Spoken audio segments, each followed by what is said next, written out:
My friend, I can scarce believe it. You confronted the Wormlord and lived to tell the tale.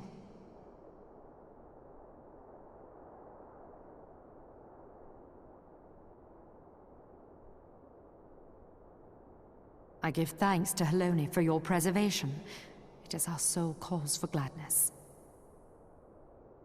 Your encounter with the Keeper of the Lake served to confirm our fears. A great worm has roared, and it makes little difference if it was one of the two in Eorzea or any other. The Dravanians are coming. I am told that Ishgard has magical defenses against Dravanian attack, though I am not privy to their exact nature. Will they be enough to repel a massive force? Ishgard has weathered countless assaults over centuries. This will be no different. And now that you have confirmed the threat, none can ignore the Lord Commander's calls for the wards to be strengthened. I dare not presume to speak for him, but I expect the Lord Commander would sing your praises. I must away, but we shall meet again soon.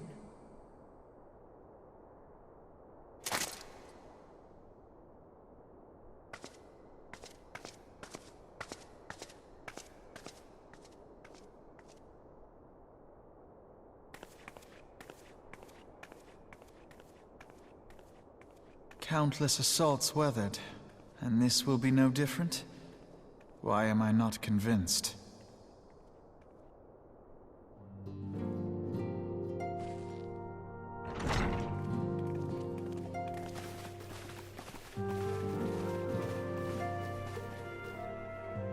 Now that everything's calmed down a bit, relatively speaking I mean, I thought it might be a good time to share our progress on the weapon. I believe we're on the verge of a breakthrough. Well, don't keep us all in suspense.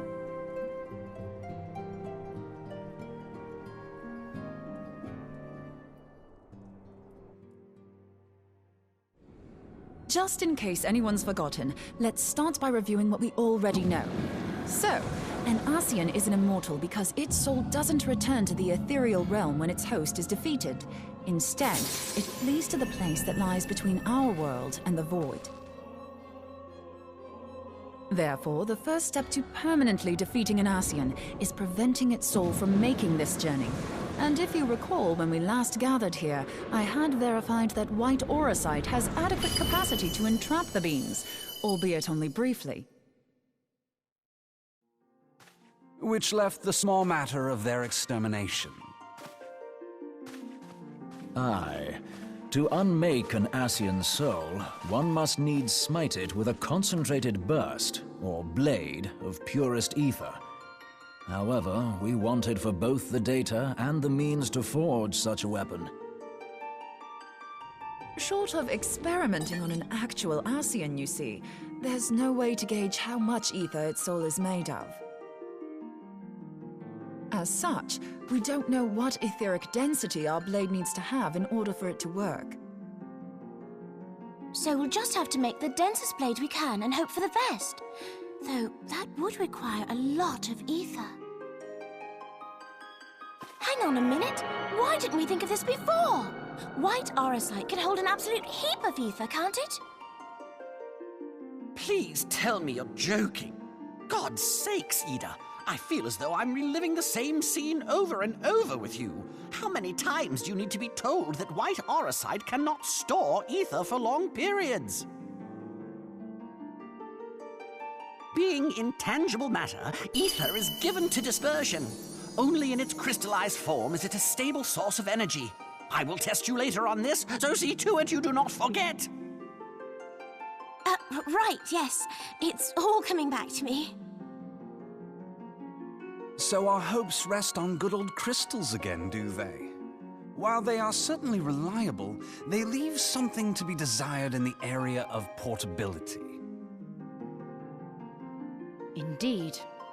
I am reminded of the quantity of corrupted crystals required to thwart Leviathan, and the extraordinary lengths to which the Lamentsons went to transport them.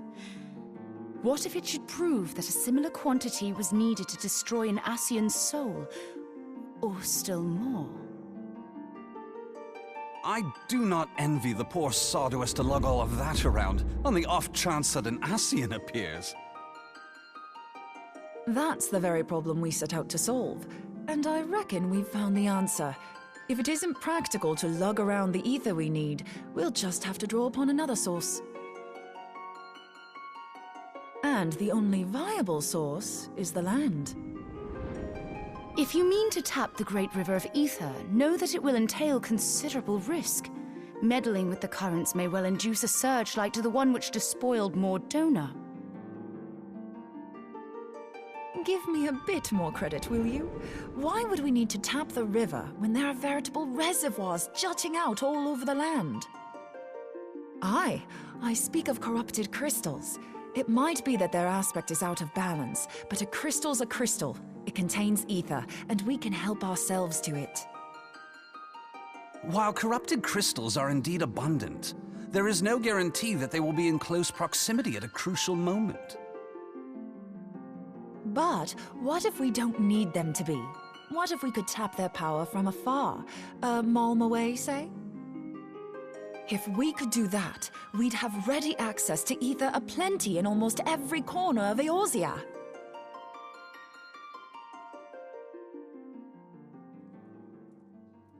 I've yet to put my theories to the proof, but I've got a good feeling about this. If no one has any objections, I'd like to see where this avenue leads.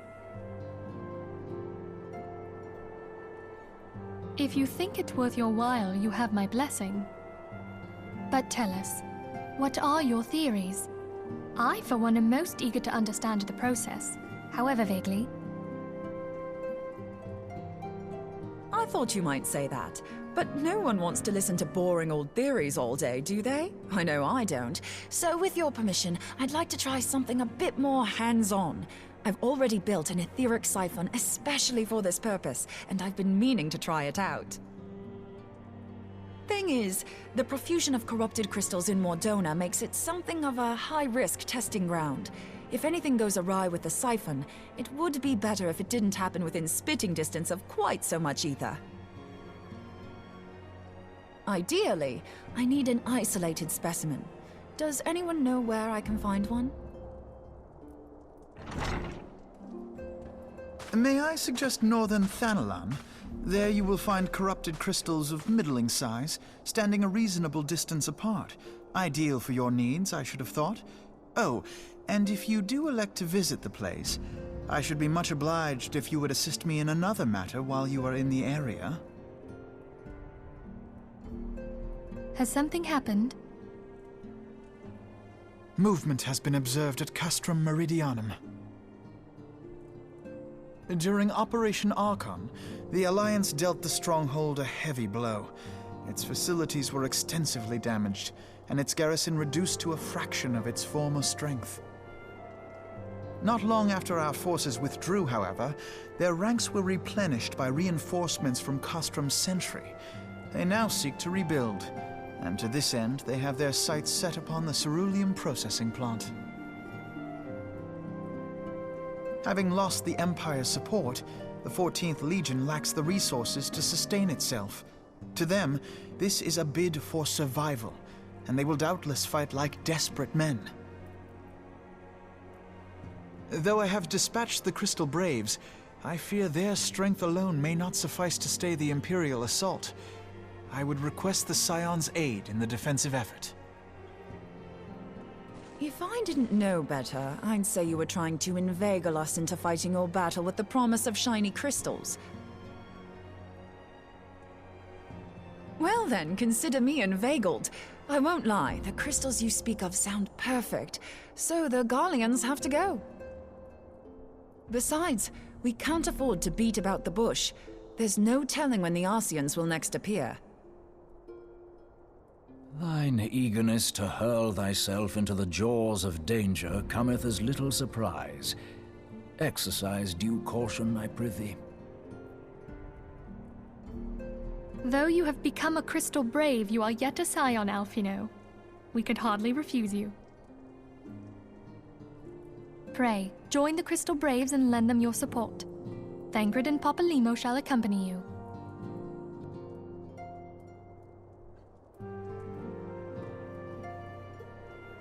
Ida and Yashtola, in the meantime I would have you assist Moonbreeder. Scout out the crystal clusters, that the testing may commence as soon as the Garlean threat has been eliminated.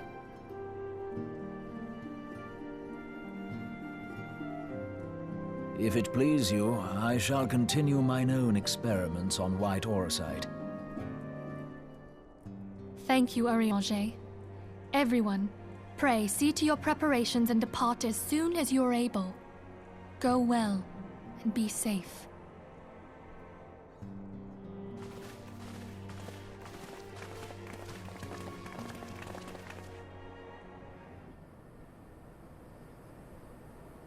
Hold on, I won't be a second.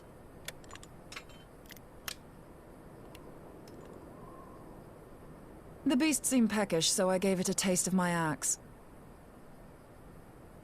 I know, as Urianger never tires of reminding me. An axe ill becometh the hand of a scholar. What can I say? I like axes. To hear my mother tell it, I came into this world holding one. And it's not as if it stopped me picking up a quill, is it? I often think of the man who introduced me to the joys of learning. He's one of the reasons I decided to come to Eorzea. Him and my excruciatingly stiff childhood friend. Considering how unalike we are, it's a wonder we ever got on. The world's a strange old place, isn't it? Aye, that ought to do it.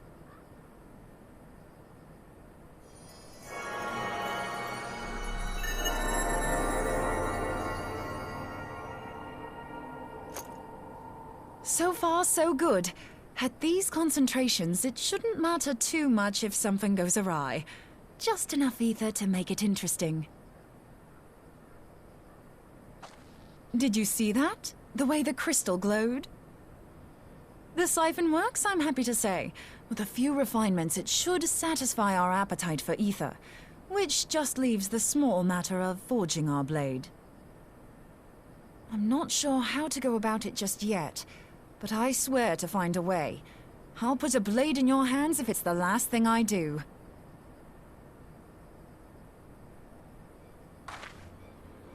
She senses me. A useful talent.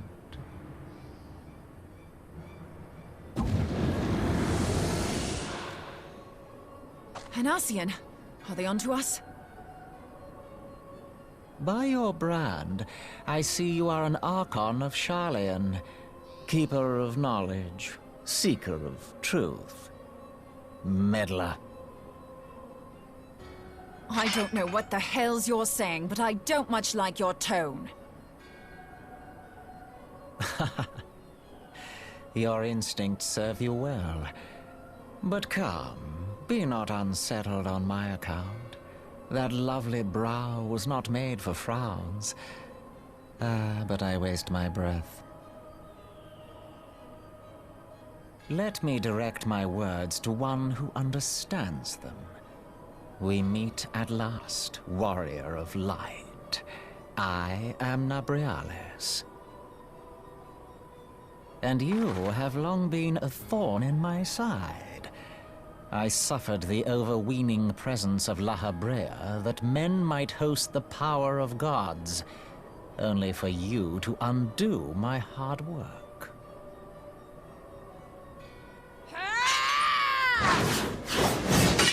Oh, bugger. Do settle down. You must concede that I acted in self-defense. But what's this? I do not sense the blessing of light.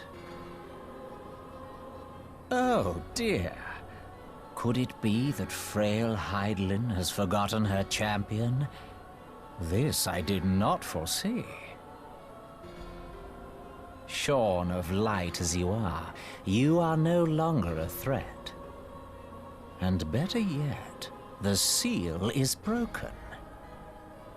Now is the time to claim the staff.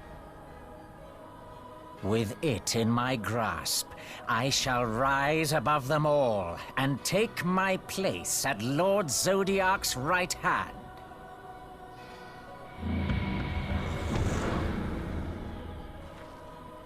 What did that bastard want with us?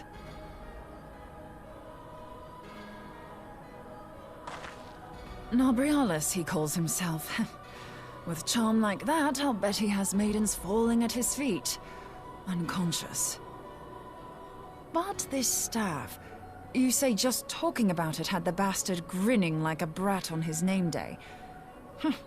Must be quite a staff. Oh, gods. He means Tupsimati, Master Louis Soir's staff. Minfilia's in danger. We have to get back to the Rising Stones.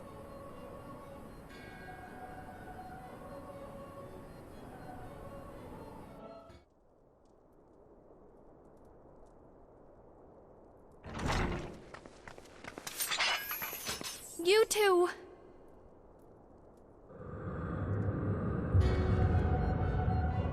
So, you were able to divine my intent. What now, warrior of light? Ah, but that name is no longer fitting. You have become decidedly dull, and quite incapable of barring my entry. What do you mean? You truly do not know? Then I suppose it is only right that I enlighten you. The blessing of light kept you and your fellow meddlers safe. It was that which prevented my kind from entering your domain. My kind, I say, though it had no power over the likes of Elidibus and La Habrea. Being of this world, they could come and go as they please, while I could only look on. But I need look no longer. Now that the seal is gone, I mean to act. Unlike the others, I am not given to waiting. I shall take that staff and bring about the next rejoining. Rejoining? Then it was your doing. The Isle of Val, the scholars, all of it.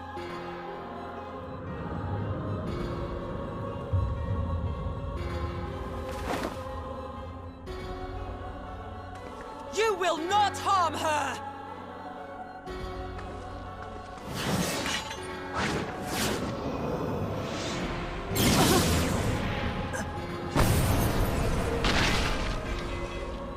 Moonbreeder! Why must you insist on forcing my hand? Did you learn nothing from our last meeting? Ah, but I forget. My words fall upon deaf ears. The staff is but a broken relic, a memorial to the departed. What possible use could you have for it?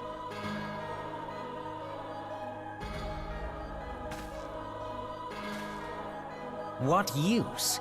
You mean to say that all this time you kept the key, never knowing what it was you possessed? The staff Tupsimati, or rather the stone tablet it bears, is host to a great power. Together with the horn, it can be used to draw vast quantities of ether from its bearer's surroundings. How else do you think Louis Soir was able to invoke the power of the 12 without making them an offering of crystals? Summoning requires not only prayer, but a profusion of ether. Even a child knows that. If I did not know before, you may be certain I do now. But above all, I know that we cannot allow the staff to fall into your hands. I will die before I let you take it. Insufferable woman. I would happily end your miserable life here and now. Alas, Elidibus would never let me hear the end of it. Very well.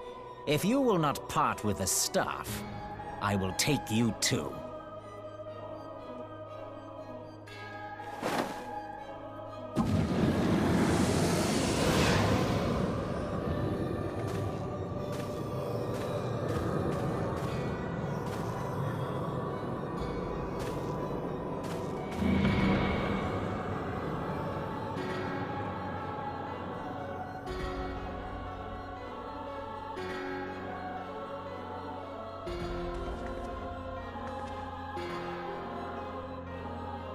to them! Quickly! Before the rift closes!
You're safe. Thank the 12.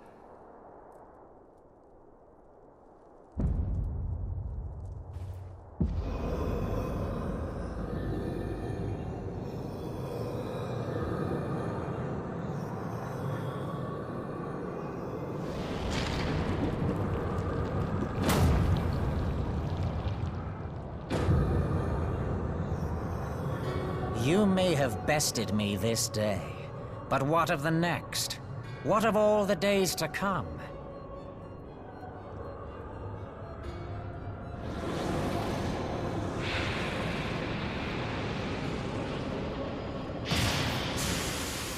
Remember, light no longer holds sway here. I may return whensoever I wish, again and again and again. Eventually, you will falter, and the staff will be mine. Until next time, Scions.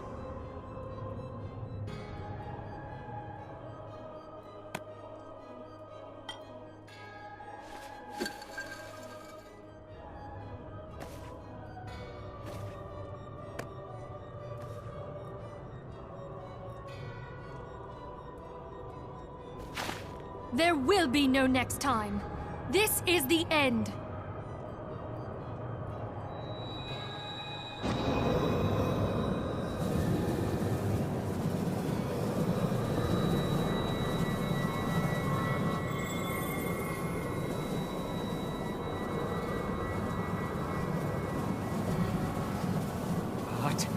What trickery is this? No. No! Cannot! No!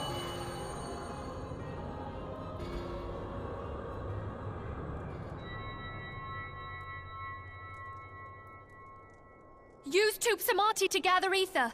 Quickly, before he breaks free!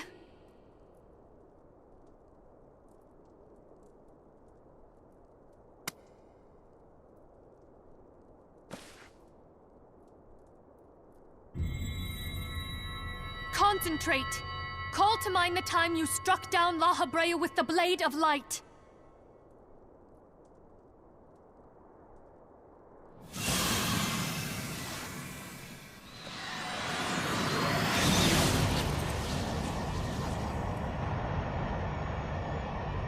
Why won't it work? Is it because we lack the blessing of light? Damn it. So much ether. And it still isn't enough. Fools! No mortal prison can contain me! I shall make you pay for your insolence!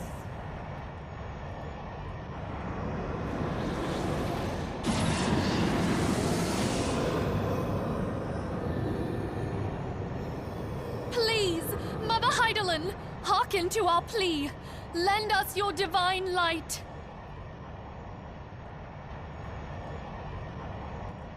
Why can you not hear us? Do our words no longer reach you?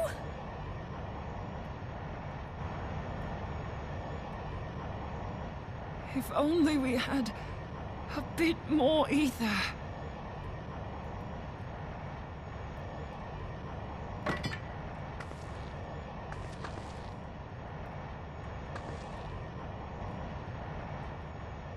Moonbreeder, what are you doing? Master Louisoix, I understand now the choice you made. In death, there is life.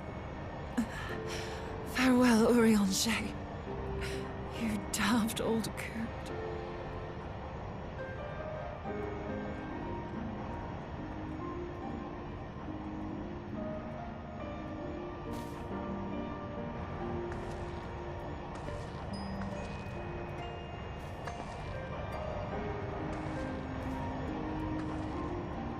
Moonbreeder, no!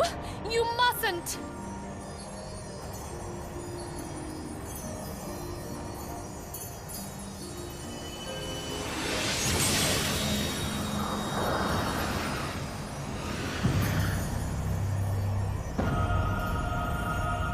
What?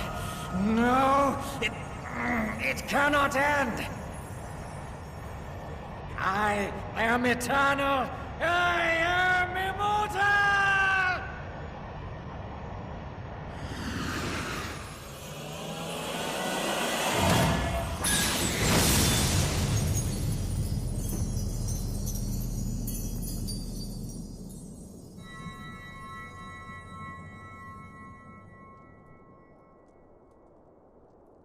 Moonbreeder. She's gone.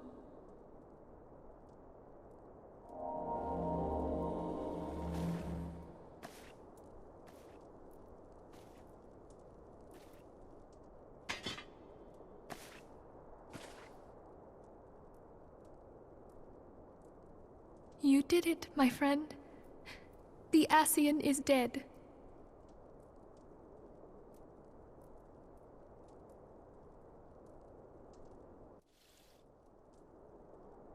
This device is a legacy of Moonbreeder's toils and sacrifice. I shall hold on to it for safekeeping. Minfilia, are you all right? I am. Oh, we were surveying northern Thanalan when we received the distress call. We returned as swiftly as we were able. It seems you have everything in hand, however. What happened here? Where is Moonbreeder?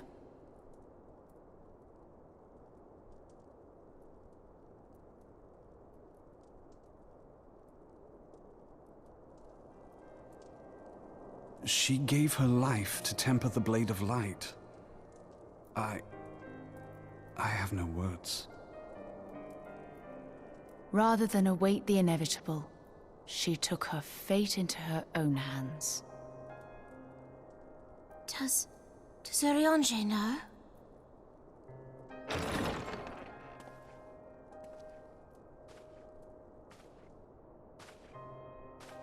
My friend, there is something I must tell you. I heard all, my lady. The moon sinketh, taking her leave of the heavens, yet her passing heraldeth the coming of a new day. Moonbreeder hath fulfilled her destiny, hath she not?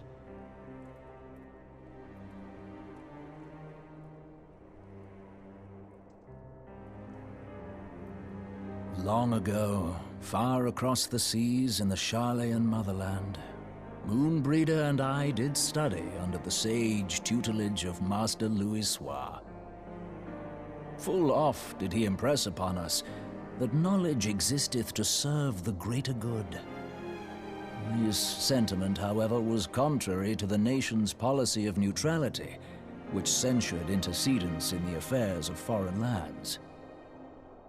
In spite of vehement opposition, he founded the Circle of Knowing, and journeyed hither to the heart of Eorzea. Through his noble sacrifice was the realm spared its doom. Yet this great soul, whom all should rightly have honored, was branded a pariah in his own land. His peers did accuse him of forsaking his duty as a man of learning, and of meddling in the course of history. When he left Garlean behind, Master Louisoix gave no word to signal his intent to Moonbreeder. Close as they were, as master and disciple, she was deeply wounded by the sudden exclusion from his confidence. Above all, however, she was confused. Try as she might, she could ill comprehend her master's motive. The slanders that were heaped upon him after his passing served only to inflame the turmoil within her. For years upon end, she knew not what to believe. Torn as she was twixt the man whom she revered and the man who forsook her and his duty both. The Louisoix I knew would never forsake his duty, much less one of his own. This I know full well, my lady. 'Twas not for want of love that Master Louisoix hid his intent. He but desired that Moonbreeder discover her own path, free of the shadow of his influence. Long did I contemplate revealing the truth to her, and long did I hold my peace. After all, was it not Master Louisoix's wish that she come to the truth unaided? I told myself it was, and resolved to let her suffer. Knowingly did I deny my friend the comfort she craved. And now she hath gone to her rest, with doubt still in her heart.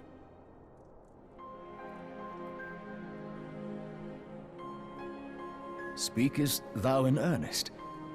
Did Moonbreeder truly come to understand Master Louisoix's will before the end?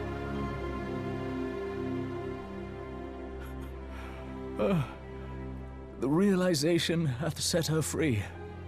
She may now find the peace which hath for so long eluded her. Oh, Moonbreeder, my dearest, how I shall miss thee.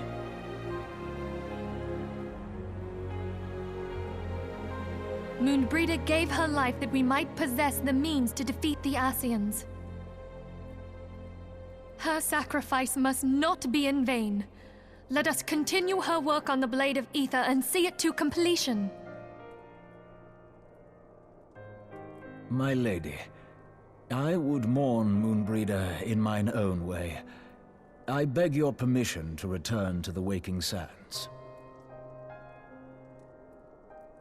Of course, my friend. Take all the time you require. We shall be here should you have need of us.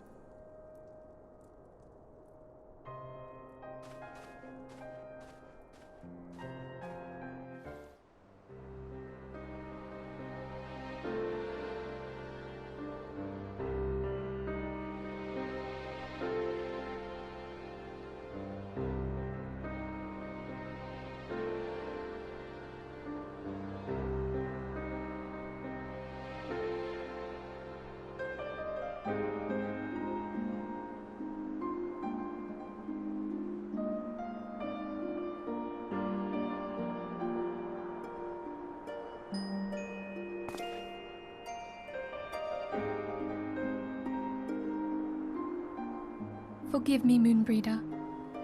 Had I been quicker, or wiser, but I was not, and you paid the price. But you would not suffer us to wallow in our sorrow, would you? You would tell us to pick ourselves up and get on with it. and so we shall. We shall defend this realm and her people to the last.